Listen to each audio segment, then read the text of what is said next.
नैहर में रहला बड़ा सुख कइल खेले के मिलल गोटिए सजनवा खेले के मिलल गोटिए सजनवा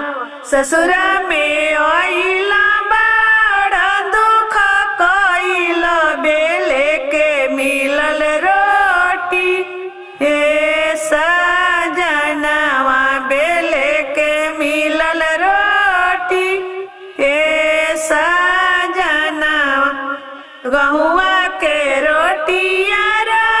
हरिया के दलिया मोटा के परल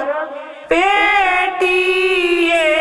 सजनवा मोटा के परल पेटी सजनवा जब सासू देखली पेटी पर पेटी झटा के लिखे चिट्ठी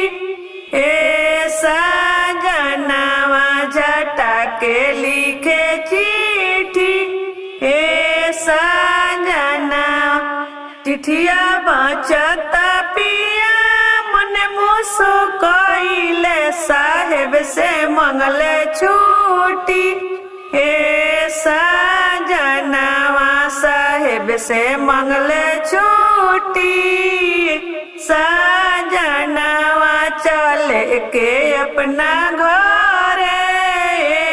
सजनवा चले के अपना घर